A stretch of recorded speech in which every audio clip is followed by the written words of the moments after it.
Менің Mask Diaries'імнің екінші эпизодына қош келдіңіздер.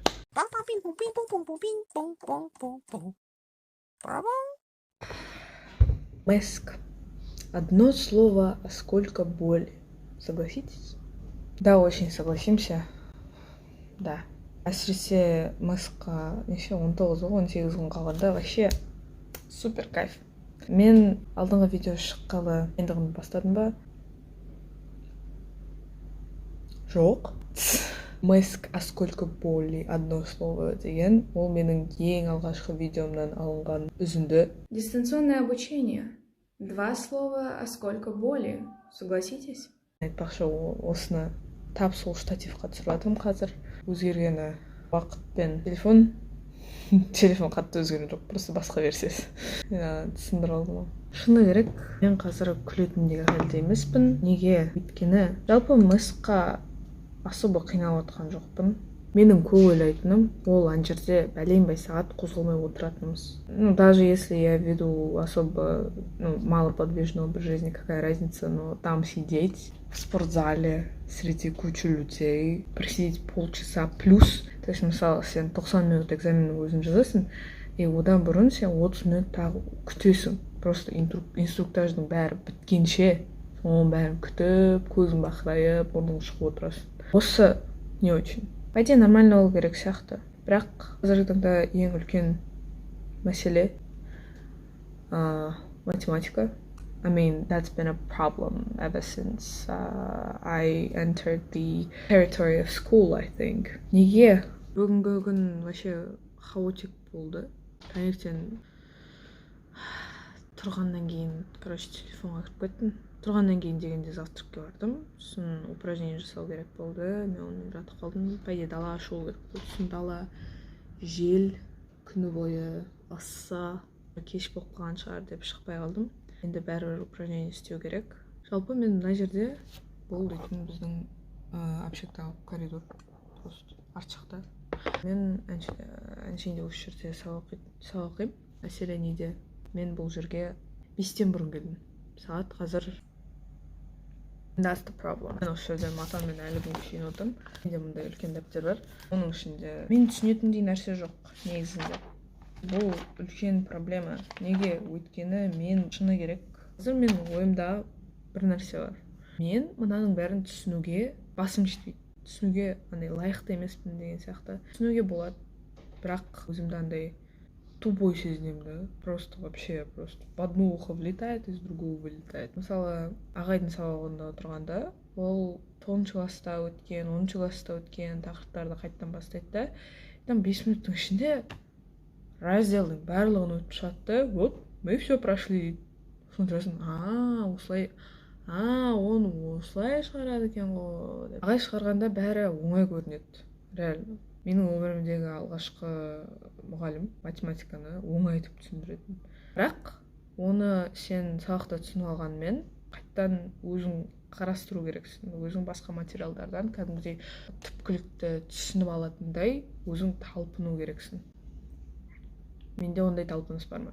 Менде ондай талпыныс жоқ. Мысалы, менің сыныбымда жалпы математикаға жақсы балдар бар. Қыздарда, балдарда бар. Байқағаным көбінесе математикаға именно ұл балдар, ер балдар жақын болады. Не екен білмеймін. Бірақ мен өзімді жалпы точный наукаға ынтам жоқ екенін баяғыда түсіндім. Кішкентай кезімде. Бірақ бәрібір сен ынтаң болмаса да, бірдеңе түсінуге болады да жалпы. Бірдеңеге қызығушылығың, бірдеңе жасауға сен қызығушылығың болуының, міндетті түрде болуының керек жоқ. Да, кейде, мысалы, сен жақсы көрмейтін нәрсені де істей аласың. Теп тастау үшін да тек. Бірақ бұндағы ингибитор, катализатор, ингибитор. Ең үлкен ингибитор, да, это ощущение тупости. Ощущение тупости твоего сознания, твоего ума, которое мешает тебе учиться, познавать. И және де менің түсінген нәрсем, мен үлкен кең, терең шұңқырға түсіп кеткен сияқтымын. Бұл шұңқырдың аты құрбандылық деп айта аламын. Короче, это состояние жертвы. Получается, өте тиімді, өте ыңғайлы. Сен мысалы, мен істей алмаймын, мен бәрібір қолымнан келмейді деп жата берсең, дым істемейсің да. Мен соны түсініп тұрмын. Бірақ бастауға ешқандай желание жоқ. Мен сіздерге айтайын, да? Мен тіпті жақсы ушко алып шығамын, ничего, не через такое проходили дейді. Уже андай өзіме көніп тұрмын да, и бәрібір мен қолымнан келмейді. И дишкадан көре алмаймын деген сияқты. Бірақ мен неге ала алмаймын? Мысалы, басқалар алатын болса, мен неге алмаймын деген сияқты. Бірақ ол үшін енді көп оқу керек. Ол үшін әсіресе кішкентай уақыт қалғанда сен басыңды көтермей бүйтіп оқу керексің. Нужно жазып, шешіп. Просто, знаете, проблема в чем? Тебя похвалят за то, что ты очень хорош в математике, за то, что ты хорош в физике, за то, что у тебя есть какие-то инженерные навыки.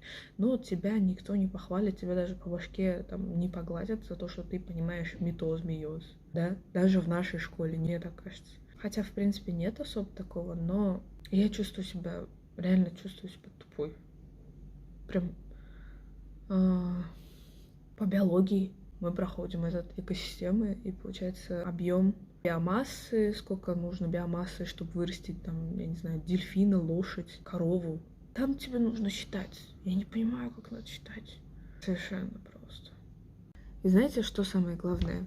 Я как пришла в 7 классе в эту школу с мыслями о том, что я максимально дубина в математике. Мы писали мониторинг в 7 классе, я помню, и я сижу, не понимая задания, и мне хотелось просто сидеть реветь от того, что я их не понимаю. Но этого не делала, я просто делала вид, что я решаю, и скипала все задания.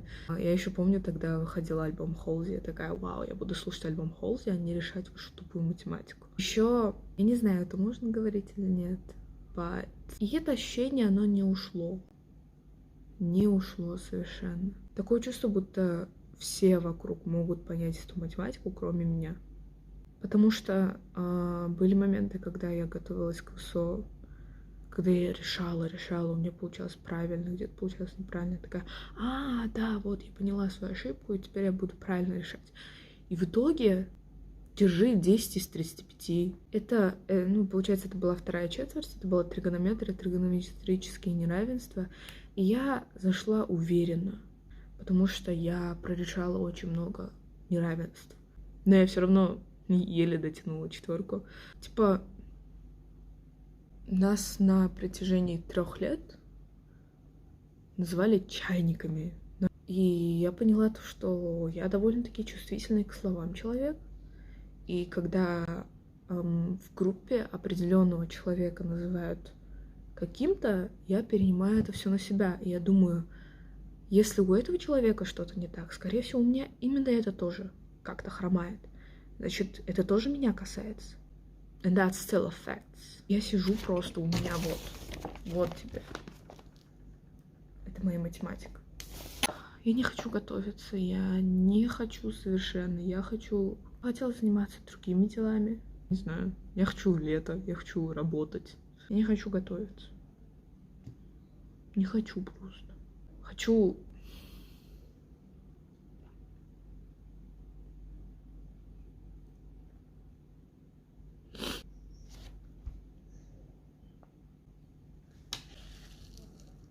Хочу просто получить свою ушку и на следующий год ходить, слышать оры о том, какая я позор школы.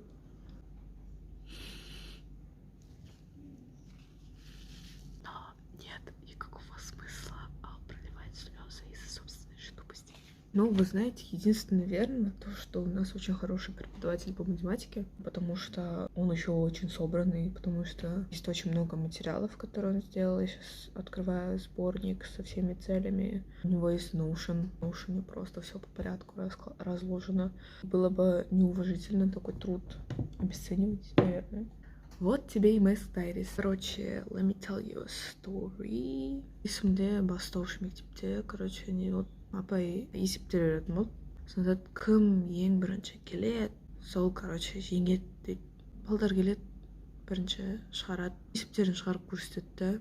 Жоқ, дұрыс емес дейді. Сосын бір қыз келеді, көрсетеді. И оның есебі дұрыс болады. Апай, о, молодец деп, короче, класстың бәріне айтады. И бұл менің ойымда, мындай сақтап қалды. Imagine a battlefield. Денелер толып тұр. Бір-біріне, короче, денелерді алмаймын, бір картина арыша. Денелер толып тұрады, соның үстінде бір адам тұрады да бүйтіп Вернее, сестра. Представьте эту девочку, сестра да, таптер может спрашивать, типа, мен жеңге деген сияқты. Или там, немен, флагпен тұрып, типа, не знаю. Бірақ, мысалы, мен қазірдің өзінде өзім жаман сезіп тұрсам да, сен, мысалы, мысыққа барғанда, бәрі бұдан да жаман болады. Өйткені сен, мысалы, мынаны аштың да, мынаны аштың. Ашасың. Ё-моё, мен мынаның бәрін түсінбеймін ғой дейсің да. Шығарып отырғандай сияқты боласың да. Сосын болды. Ушка обеспечена. Сен, мысалы, ушка алу үшін 80 балдан неше балл алу керексің? 10 балл жинасаң да жетеді екен. Мысалы, біз нені өттік? Сечениені өттік. Сечение это көбінесе параллелограмм береді. Куб. И получается, я думала, что у меня сечение правильное, но за этот Сочи я получила 8 из 35.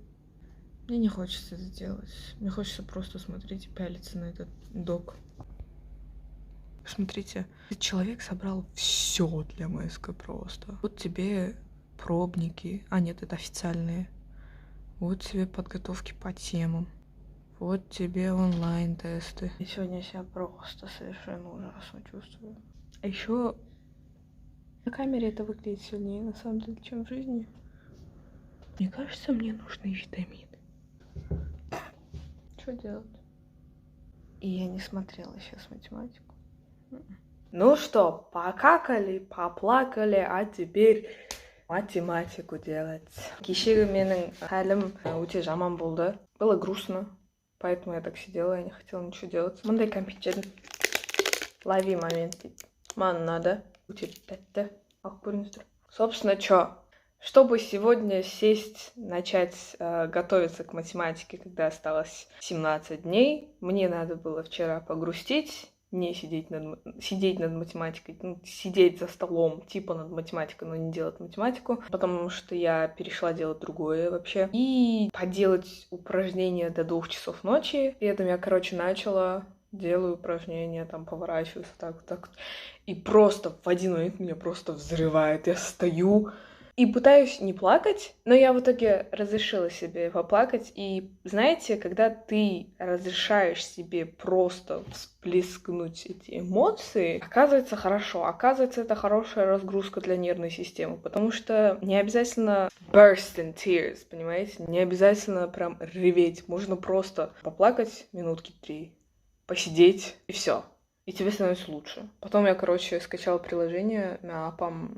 Core Strength, вот это вот на мышцы спины, ё-моё, там просто планка обить тросында, планка, как обычно тросында, потом вот так поднимаешь, потом обратно, потом еще себе бит, который вот так вот делаешь, капец. Но это было хорошо. Собственно, да. Хочу сказать, что на самом деле в последнее время я становлюсь очень быстро злой, в плане, имеется в виду не злой, чтобы крушить все вокруг и прям злиться очень сильно, а в плане, что это просто очень быстро проходит, и свое раздражение я показываю, да, потому что я пришла к мысли о том, что если какие-то рандомные взрослые позволяют себе злиться, какие-то рандомные МГСники позволяют себе вести себя как попало, или же, например, неподобающее в обществе, то почему я не имею права так делать? Почему я не имею права показывать свои эмоции, как будто это что-то плохое, блин? Собственно, тот факт, что я вчера плакала, я не хочу считать за то, что я распускала нюни,